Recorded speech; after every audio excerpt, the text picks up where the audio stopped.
어린아이들도 좀 힘들겠지만 정신을 차리고 바짝 차리고 들었으면 좋겠습니다. 그래서 잘 모르겠다 하는 사람은 졸음이 온다면 뒤에 가서 서 있어도 됩니다. 저도 그런 데 있어요. 수업 듣다가 잘 안 될 때는 뒤에 가서 서서 들으면 집중이 되는 것을 볼 수 있어요. 제가 썼던 방법이에요. 그리고 한 방법은 제가 교회를 할 때 얘기했잖아요. 교수님이 책을 꽉 뜯으면 저는 잠서 한 시간을 또 듣고 또 듣고 그래서 정신을 차린 적이 있어요. 그것이 얼마나 감사한지 몰라요. 근데 우리가 정신을 못 차리면 이렇게 되는 거예요. 어이없네가 되는 거야. 저희 집사님 어제 알려주시더라고요. 저도 이제 무한도를 제대로 안 보고 있는데 저희 집사님 무한을 보면서 어이없네가 이런 뜻에서 나왔구나 라는 것을 알려줬습니다. 자, 어이없네는 우리의 어린아이들 질문을 던져볼게요. 어이없네는 어디에 있는 손잡이를 이야기하는 걸까요? 맷돌! 우리 자녀들이 맞습니다. 맷돌에서 나온 어이라는 것인데 손잡이에요. 맷돌을 돌려야 되는데 어이 없어봐요. 어떻게 되죠? 그만큼 힘들겠죠. 그것을 오늘 이 시간 성신의 의미로 우리가 생각해 보면, 자, 우리가 종교개혁의 정신이 있어요. 그 정신을 생각하지 아니하고 그냥 무작정 성찬을 하면 어이없네가 되는 거죠. 정신을 못 차리는 거예요. 그럼 맷돌을 들리는데 어이가 없으면 그래요 우리가 어떻게 되겠습니까? 중요한 거잖아요. 맷돌이 더 중요한 것 같은데 그 안에 손잡이 그것이 없으면 중요하지 않죠. 우리가 정신, 종교개혁의 정신, 하나님의 말씀, 신구에서 가장 중요한 것은 무엇입니까? 예수. 바로 하나님의 말씀. 예수님의 말씀이 중요한데 말씀을 생각하지 않고 그것을 정신을 잃어버리고 다른 것을 가져와서 마구잡으로 얘기하면 이것은 잘못된 거죠. 아시죠? 우리가 얘기하지 어이없는 놈, 어이없는 세상, 어이없네 이렇게 될 수 있는 것입니다. 그런데 우리는 정신을 차리고 오늘 말씀을 들어다 봐야 되는 거예요. 우리는 언제나 복된 주일에 삼위되신 하나님 앞에 예배하러 오죠. 그래서 우리는 그래서 설교를 할 때 말씀을 강서를 전할 때 우리는 흔히 사랑하는 성도님이라고 이야기하는 것입니다. 오늘도 각각에게 필요한 은혜를 삼위되신 하나님께서 나눠줄 것을 믿습니다. 그것을 바라보면서 우리는 주일에 예수 그리스도의 은혜와 평강이 충만하기를 바라면서 오늘 이 시간에 은혜의 방도인 성찬에 우리가 초대를 하는 거죠. 그것은 목사가 초대를 하는 것이 아닙니다. 성부가 또한 초대를 하는 것이 아닙니다. 누가 하십니까?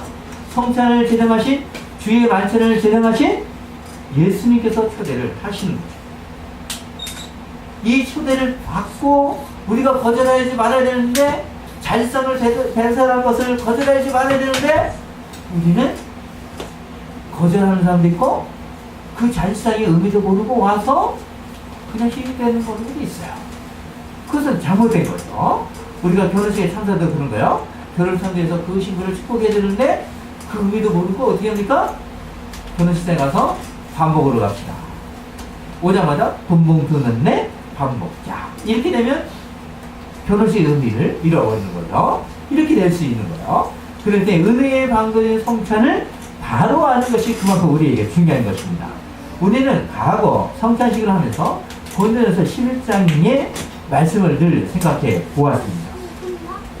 초대교회를 보시면 말씀과 성찬을 위한 모임이었다는 것을 바로 본전에서 11장에서 이야기하시는 거죠. 그러다 보니 어떤 분들은 그리스도인은 오해를 하여 이렇게 얘기하는 것입니다. 새벽같이 모여서 성찬을 은밀히 거행하고 평화의 입맞춤을 한다 라고 생각하는 거예요. 그러다 보니까 식인, 풍습을 가진 사람들 그리고 호능하는 사람들 이렇게 생각하는 거예요. 그리고 더 오해를 해서 로마의 황제는 자기를 주라고 해야 되는데 오히려 성찬식을 하면서 오히려 주라고 하는 것을 더 강화시키는 것을 보는 거예요. 성찬식을 하는 거라며 믿음이 더욱더 굳세지는 것 같아요. 그러니까 어떻게 하는 것입니까? 그것을 하여서 핍박과 가장 큰 빌미를 삼아서 어떻게 됩니까? 죽여나가는 거예요. 죽여나가는 것이 있습니다. 예수 그리스도가 곧바로 생각만 되면 그냥 주민들이 사복을 입고 찔러 죽이는 거예요. 근데 오늘날 이러지 않죠. 이러지 않으니까 성천의 의미도 생각하지 않고 하나님의 말씀도 제대로 생각하지 보지 않고 그런 것입니다. 근데 이렇게 핍박을 당하고 정말 길미에 던지는 잡히는 그 시대에 오히려 죽음을 각오한다 할지라도 어떻게 합니까? 정신을 차리는 거예요. 우리가 목회 기도했을 때도 IS에게 인질로 잡힌 사람들이 많이 있었어요. 그렇지만 천주교의 신부가 풀려나서 이야기하는 것은 분명히 무엇입니까? 그들은 순교를 감당할지라도 개종한 것을 하지 않으려고 오히려 교리를 생각하면서 오히려 더욱더 하나님을 바라본다. 그렇게 죽어가는 거예요. 세상 사람들에 있어서는 그 죽음을 가르쳐 예수이다 라고 얘기합니다. 그렇지만 오히려 그들에게 있어서 확신이 있는 것입니다. 두려움과 떨림이 있다 할지라도 하나님을 바라보는 그 심정이 있는 것입니다. 그래서 바로 주님께서 진행하신 성천의 의미를 알고 교리를 알기 때문에 주님께서 초대하는 그 말씀의 의미를 알기 때문에 어떻게 되는 거죠? 그 정신을 잃지 않기 때문에 죽음이 두렵지 아니한 것입니다. 그렇다면 왜 이렇게 로마로부터 빌미가 잡히고 핍박을 당하는 이유가 무엇이냐 했습니다. 성천에 참여하시는 성도는 자신을 그러기 때문에 더욱더 살펴봐야 됩니다. 정말 핍박과 빌미를 잡힌다 할지라도 더욱더 하나님을 바라보는 것이 그만큼 중요하다는 것입니다. 성천은 주님이 당신의 백성들을 위해서 친히 주의 만찬을 제정해 주신 말씀과 성찬입니다. 바로 그것도 잡히시던 밤에 성찬을 친히 제정해 주셨죠. 그렇기 때문에 우리는 새 언약을 통해서 두 가지만이 있다고 그랬잖아요. 웨스트민스터의 고백과 하이드의 이름으로 그 다음에 벌컵의 신앙 고백서에서도 믿음의 선배님의 많은 글에서도 두 가지가 있다고 그랬습니다. 그것이 바로 보이지 않는 하나님의 말씀을 통하여 믿음을 세우는 역할을 하고 그 다음에는 성례를 통해서 세례와 성찬을 통해서 보이는 것을 통해서 우리의 연약한 믿음을 더욱더 세워지고 강건하게 견고하게 든든하게 마치 바위와 같은 마음으로 만들어주는 것입니다. 바로 그렇기 때문에 이것을 가리켜 우리는 사인이고 증표요 표라고 하는 것입니다. 그래서 오늘날은 말씀을 참되게 선포하는 교회 공교회 교회 참된 교회의 표지를 가리켜 이 두 가지로 우리가 알 수 있다고 할 수 있는 것입니다. 그럴 때 우리는 바르게 말씀과 성례를 하는 것이 그만큼 중요하다는 것입니다. 그래서 성경은 말씀의 공적인 선포 사역은 성도라 할지라도 그렇지만 아무나 할 수 없도록 하고 있다는 것입니다. 가르침에 수고하도록 특별히 부르시고 은사를 부여해 주시고 세우신 자를 통하여 성찬을 시행하도록 이렇게 예수 그리스도께서 시대적인 것을 통하여 우리에게 주신 것이죠. 그래서 디모데전서 5장 17절은 잘 다스리는 장로들을 배나 존경할 자로 알되 말씀과 가르침에 수고하는 이들을 도할 것이니라고 말씀하신 것입니다.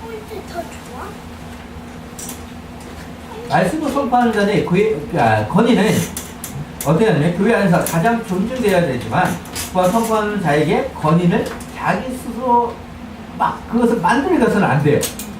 단지 주님께서 주시는 은혜로 말미암아 그 시간에 그 권위를 부여받는 것입니다. 그렇지만 그것을 떠나서 오래 해서는 안 될 것입니다.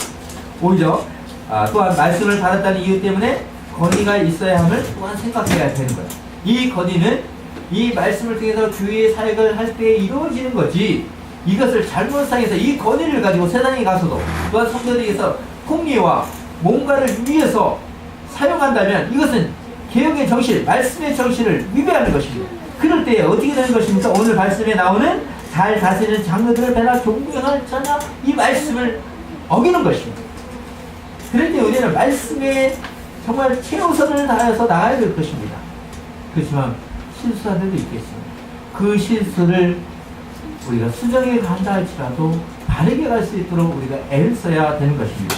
근데 카톨릭은 우리가 정말 바르게 가도록 애를 써야 되는데 어떻게 합니까? 칠성례라고 해서 또는 이제 칠성사라고 해서 그 소위 우리가 흔히 얘기하는 혼대성사, 고해성사, 동부성사, 신풍성사, 전지성사를 를 5개 플러스 우리가 개신교에서는 세례와 성찬을 더해서 어떻게 합니까? 그 밖에는 더 이상 없다고 합니다. 이 7가지를 그들이 하죠. 그렇지만 성경의 말씀을 찾아봐도 주님께서 2가지를 외에 5가지를 제정했다는 말은 없다는 것입니다. 그럼 우리는 왜 2성례만 하는 이유를 우리가 그러기 때문에 바로 알아야 되겠죠. 카톨릭 사람들과 이야기한다면 우리는 그들과 이야기한다면 어떻게 이야기하기를 원하십니까? 주님이 연약한 백성을 위해서 당신의 유익을 위해서 가져다 준 것입니다. 왜냐하면 그리스도를 믿는 주님께서 그리스도의 백성을 삼아주시는데 우리에게 우리의 연약함을 그냥 모르고 그냥 이렇게 놔두지 않냐는 거죠. 우리의 연약함을 알기 때문에 당신의 영광을 위해서 언약의 징표로 새 언약의 징표로서 은혜로서 그리스도의 연합된 표로서 징표로서 사인으로서 바로 말씀과 그 다음에 세례와 성찬을 우리에게 주신 것입니다. 우리는 다른 것도 중요하지만 오늘 특별히 성찬을 시행하고자 하기 때문에 성찬의 의미를 바로 알아야 되는 것입니다. 그러다 보니 성찬에 대한 의미를 더 강하여 살펴보는 시간이 되기를 원합니다. 어떤 분들은 말씀의 강설을 한 후에 하다 보니 성찬을 단지 말씀에 붙은 부록으로 생각하는 사람들도 있습니다. 사랑하는 성도님, 성찬은 하나님의 말씀을 더욱 믿음을 단단히 세우고 바로 세우는 온전함을 위하여 하는 것이고 강화하는 것이고 확장하는 것으로 주님이 연약한 우리를 위해서 친히 제정하신 것을 우리는 알아야 되는 것입니다. 근데 중세시대에 말씀이 없는 시대가 있었어요. 왜냐하면 말씀이 없고 오히려 보이지 않는 말씀을 배척하고 오히려 어디에 줍니까? 오늘날도 그러잖아요. 보이지 아니하는 말씀에 정말 열심을 다하지 않냐고 믿음을 세우는 일에 열심을 다하지 않고 오히려 잘못된 사람들 그 날기 짓을 하고 뭔가 짓을 하는 사람들 어떻게 됩니까? 어떻게 하죠? 보이는 것에 애를 쓰죠. 이 보이는 것에도 우리는 2가지 있다 했잖아요. 세례와 성찬, 이것을 성례라 그러는데 이것에 관심 없고 이것에 관심이 많아요. 쇼를 통해서 보이는 것을 뭔가 준다 그래요. 천주교도 하지 않는 것을 하는 이 현시대에 있다는 것입니다. 그래서 천주교는 토마스 13세기에 토마스 아퀴나스가 정리해 준 것을 위해서 1115년에 라테란 회의에서 하체선을 확정함으로 말미암아 오히려 보이는 것에 대해서 더욱더 권고하게 한다는 거죠. 우리는 이것을 안타깝게 생각해야 될 것입니다. 그래서 그들은 사제가 기도하여서 축상하면 이것이 그리스도의 몸으로 보인다고 해서 어떻게 뒤에서 나오는데 이것을 들어 올리면 어떻게 되죠? 빵과 포도주를 들어 올려요. 그러면 우리는 그것을 보고 어떻게 되면 변하는구나. 감사해야 돼요. 그때는 우리가 감격을 해야 한다고 얘기하는 거예요. 이것은 어떻게 됩니까? 그러지 않아요. 그렇지만 우리의 종교의 때는 약간 올릴 수 있어요. 왜냐하면 보여야 되니까. 그래도 그렇게 함으로 하면 우리가 떡을 그 다음에 제가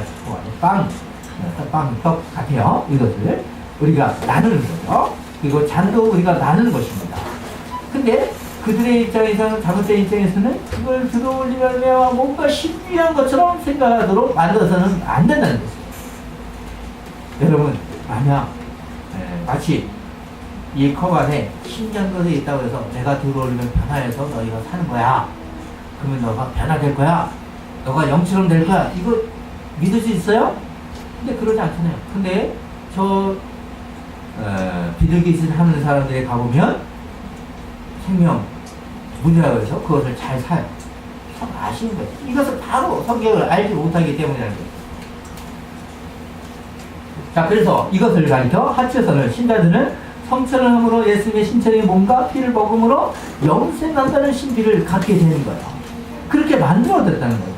근데 성경은 그렇게 말하지 않는다는 거예요. 이것은 더욱 효과적으로 하기 위해서는 성체의 빵을 들어 올리는 거죠. 그러면 빵과 포도를 들어 올리면 순간 모르면 바라면서 감격한다는 거죠. 그럼 이 빵은 받아 먹고 포도는 누가 마십니까? 사제들만 마셔요. 예수 그리스도의 몸을 우리가 나눠주고 피는 포도주는 어떻게 됩니까? 변화되기 때문에 그것을 흘리면 감당할 수 없기 때문에 사제들이 그야말로 땅에 흘러진 것을 어떻게 됩니까? 다 먹을 수밖에 없는 거예요. 그래서 한 번에 줄 수 없기 때문이라는 것입니다. 그래서 이런 예식을 하는 후에는 죽은 자와 산자를 위한 기도를 한다고 해요. 그리고 순교자가 교통안을 원하는 기도를 포함한다고 하면서 과연 이것은 성경적이냐라고 했을 때 없다는 거예요. 근데 제정신이 안 차리면 개신교 안에 있다고 하는 사람들도 이런 생각을 하면서 할 수 있는 거예요. 그래서 오해를 해서는 안 되는 것입니다. 바로 이런 것에 대한 종교개혁을 했지만 오랜 세월을 지나가면서 종교개혁 정신은 서서히 사라지게 되고 보이는 방식으로서 많이 취직을 하게 되는 거예요. 근데 보이는 방식에서도 어이가 없게도 정신을 잃고 성찬식을 바로 행하지 않는다면 잘못된 거예요. 근데 보이는 방도라고 했는데 이것은 오해의 소리가 있는데 그들이 잘못 생각하는 쇼를 통해서 뭔가 연구를 통해서 뭔가 특별한 걸 통해서 뭔가 얻을 수 있다고 행위한다면 이것은 잘못된 것입니다. 분명히 예수님께서는 그 어떤 방법으로도 은혜를 준 적이 없기 때문에 오히려 말씀과 성례를 통해서 우리에게 가르쳐 주시기 때문인 것입니다. 그러면 우리는 성경의 말씀을 무엇이라고 하는가를 우리가 살펴보아야 되는 것입니다. 먼저 마태복음 마가복음입니다. 마가복음 14장 22절을 보시면 이렇게 얘기하죠. 그들이 먹을 때에 예수께서 떡을 가지사 축복하시고 떼어 제자들에게 주시며 이르시되 받으라 이것은 내 몸이라 하시고 라고 얘기해요. 이 말씀과 동일한 말씀이 마태복음 26장 26절에 말씀하시기를 그들이 먹을 때에 예수께서 떡을 가지사 축사하시고 떼어 제자들에게 주시며 이르시되 받아서 먹으라 이것은 내 몸이라 하시고. 자, 말씀의 두 구절의 의미를 보면 첫 구절의 첫 시작을 볼 필요성이 있습니다. 그것을 보시면 어떻게 보시면 그들이 먹을 때에 라고 기록을 하고 있는 거죠. 그들이 먹을 때 성찬식만 떼어서 이렇게 오늘날처럼 하는 것이 아니라 고린도전서를 우리가 봤잖아요. 그것을 볼 때 어떻게 했죠? 우리가 이를 닮아서 예수님께서 그것을 하고 있는 거죠. 그러니까 우리가 흔히 얘기하는 애찬식을 하는 거예요. 식사 교제를 하면서 그때에 무엇을 하면 하시는 것이 뭐냐면 그들이 먹을 때에 지금 식탁 교제를 하는 거죠. 그때에 바로 이것은 본래 제자들의 음식을 마련하는 것이 성찬하는 것이나 마지막 성례자에서 주의 만찬을 할 때 이야기하는 식사의 의미를 가르치는 거죠. 근데 그 와중에 예수님께서 떡을 가지시고 축복하여 떼어 먹으라 이것은 내 몸이라고 하시는 거예요. 우리는 시민기대의 기념선이 아닌 칼빈이 가르치는 영적 임재설을 우리가 따르는 보면 빵과 포도는 그대로 있지만 육체 가운데 계신 예수 그리스도가 당신님의 인생의 몸이 아니라 영적으로 실제적으로 빵과 포도주에 영적으로 임재한다는 것을 개혁교회와 장로교회는 같이 고백을 합니다. 그래서 칼빈은 이렇게 우리에게 전하여 주시는 것입니다. 기독교 영리에서 마치 여기에 임재하신 그리스도께서 우리의 눈으로 자신을 나타내 보이는 것과 같으며 우리의 손으로 만지는 것과 같다라고 말하는 것입니다. 자, 그렇다면 성찬은 내 모든 죄를 깨끗하게 씻어주기 위해서 예수님께서 몸이 찢기시고 그 다음에 피를 흘리셨다는 은혜의 복음의 말씀을 보여주는 방법으로서 지금 빵과 포도의 그 의미가 있는 것입니다.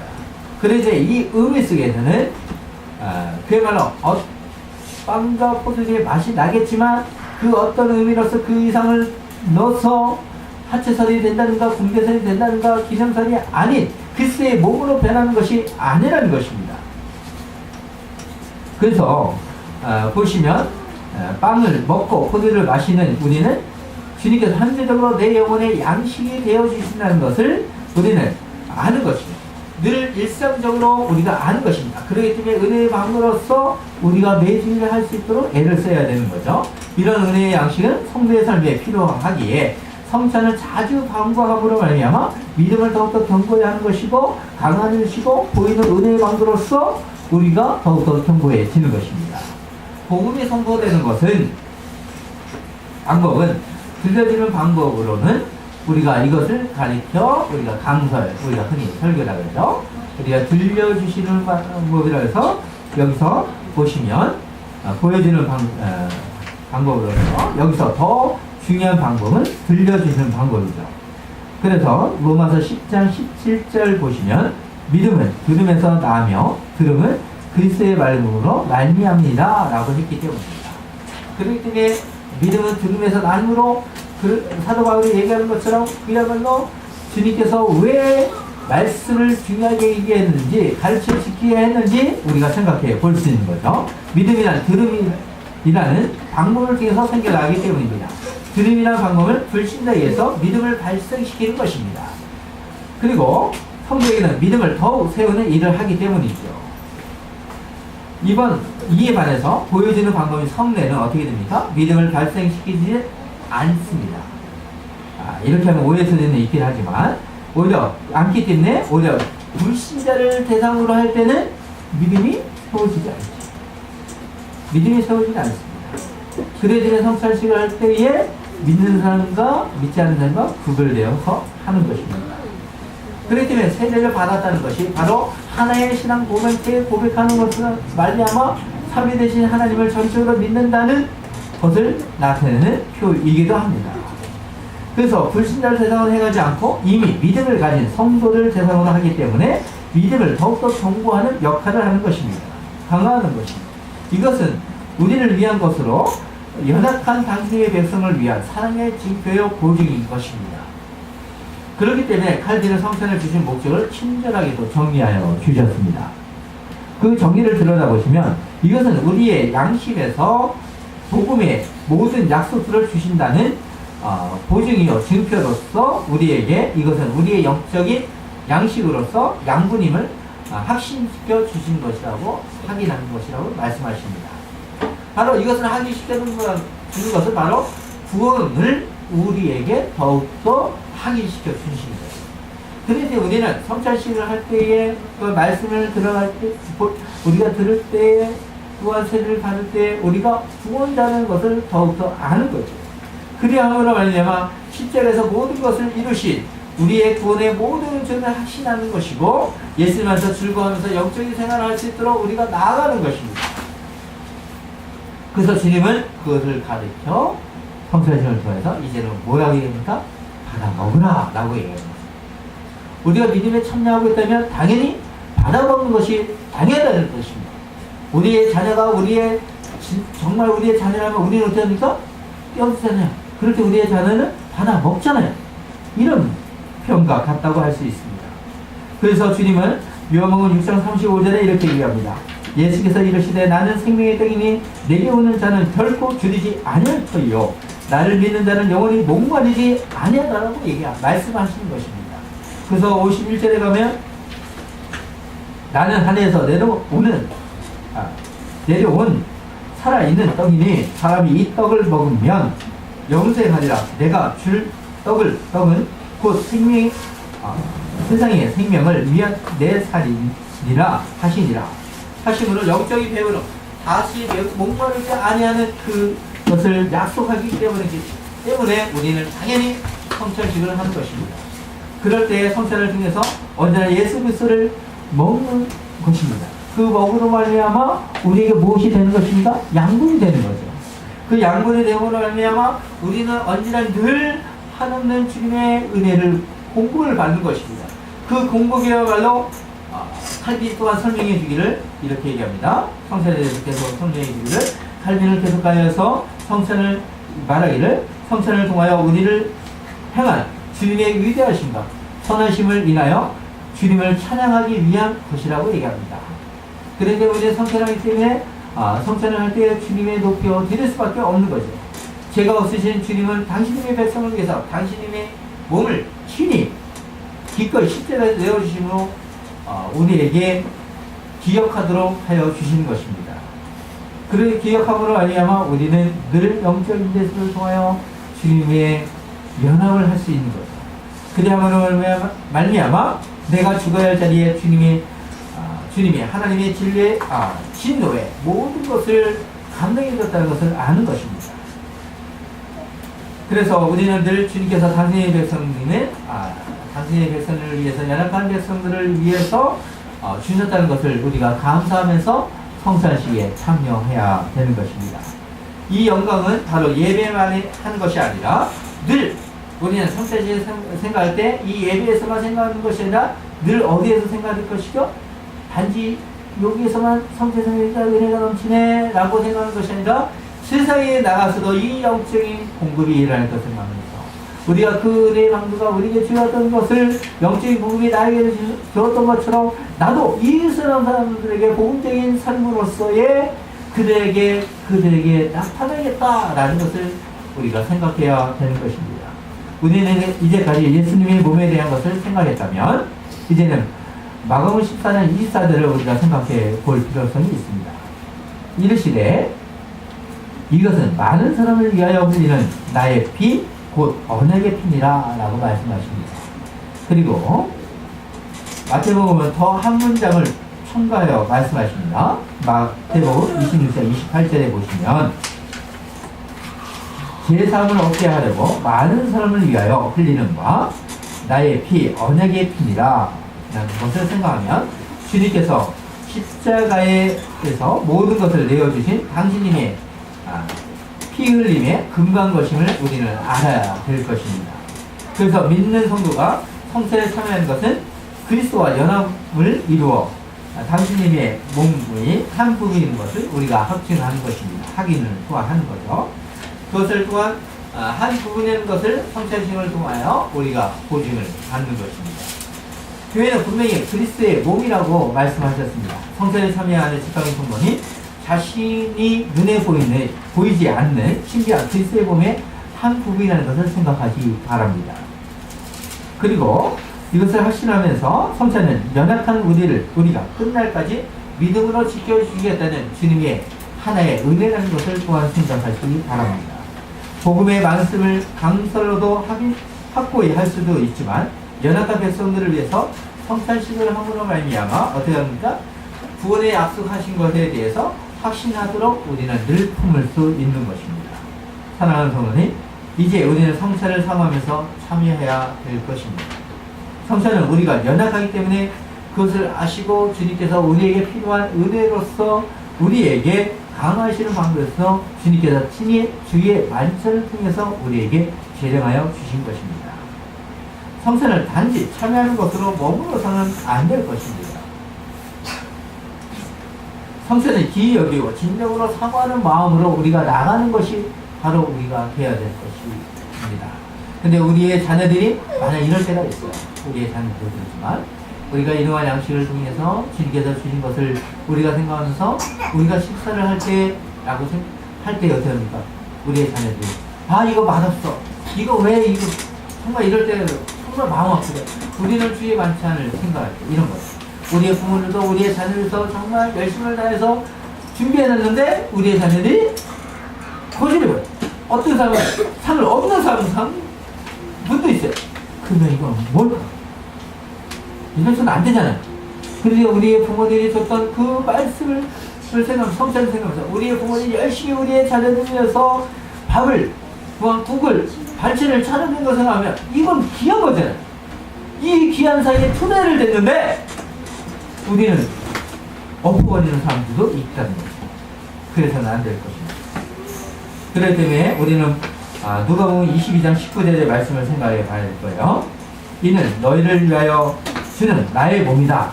나를 기념하여 이를 행하라 하심으로 예수님의 구속의 사건의 은혜를 감사하면서 복음의 증인으로 적극적으로 역할을 감당하는 것을 감사하며 순종의 의미를 우리가 생각해야 되는 것입니다. 여기에는 하나님의 백성으로 아버지로 부를 수 있도록 당신님이 주시는 하나님의 은혜가 있다는 것입니다. 그 은혜를 바라면서 주님을 찬양하고 기쁨으로 생활하기를 원합니다. 성찬은 우리 안에서 이와 같이 늘 변화가 있는 것입니다. 이 변화가 일 때 그런데 우리는 성찬을 하기 전 우리의 몸을 어떻게 하라고 했습니까? 살피라고 했습니다. 이것은 공동체를 위한 몸된 교회를 위한 유익이고 나도 한 부분이라는 것을 우리가 늘 생각하는 것입니다. 고린도 교회를 우리가 보시고 아실 것입니다. 고린도전서 11장을 우리가 생각해 봤을 것입니다. 서로 자신만을 위하는 것을 보면서 그리스도의 몸에 참여하는 행위를 하면 어떻게 됐습니까?